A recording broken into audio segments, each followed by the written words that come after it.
Did you know 57% of people talk more online than they do in real life? 28% of Facebook users check Facebook before getting out of bed. Liking drugs has gone up 1,000. Every 20 minutes, nearly 2 million people update their Facebook status. We've all heard of Facebook, the notorious social network site where people talk to each other, share photos, share their experience and discover what's going on in the world.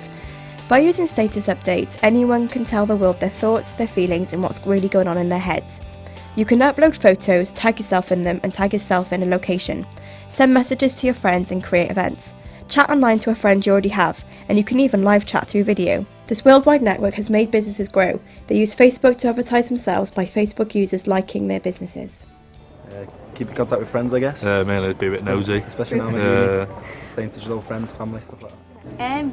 Don't know, maybe things about lessons being changed and Yeah, stuff, it's a quick way of everyone's got it, so everyone's... Every day, just for communicating, messaging people and stuff like that. It's really good just for catching up with people and it doesn't cost anything either. So. This is why we've given it up for Lent, because we all sit in our flat and instead of conversating with each other we just are on our phones on Facebook. Lucy is an 18-year-old university student who uses Facebook to contact her boyfriend.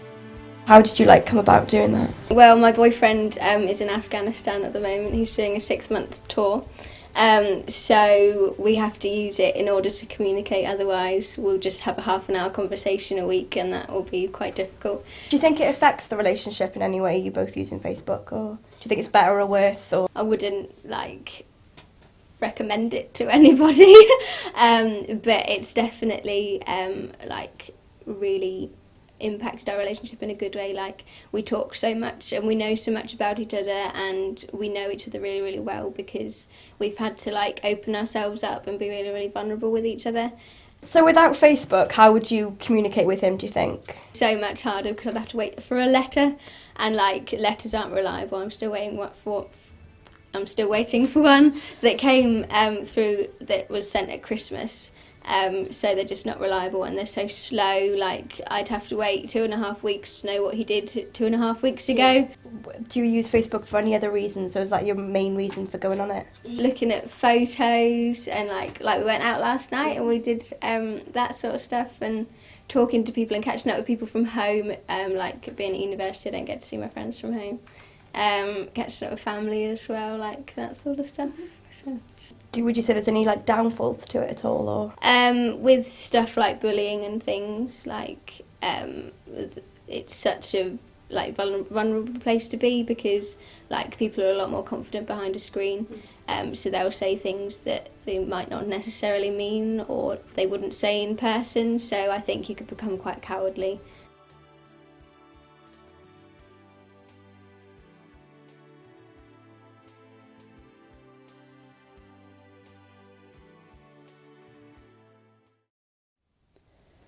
When working in a small theme park over my summer holidays, I was a victim to bullying. I worked there for about 4 weeks before it started. I had to leave a job for a week while I worked at a festival, which had been approved in my job interview. In my absence, one of my colleagues had decided to make sure I didn't want to come back. I don't know why, we'd been friends in the past. Most of what I experienced was comments shared and spread amongst the staff at first.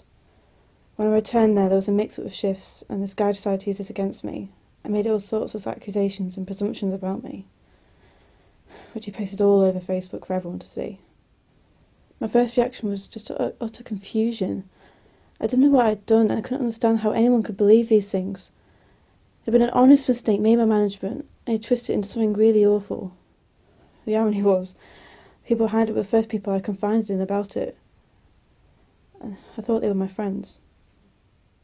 I felt angry and hurt, and my confidence was badly knocked. It brought back a lot of bad memories from school, and I questioned my whole time with them. The sad fact is, there are plenty of cowards out there who will find anything to hide behind to bully and isolate others. It used to be the toilet doors, now it's Facebook. Who knows what will be next?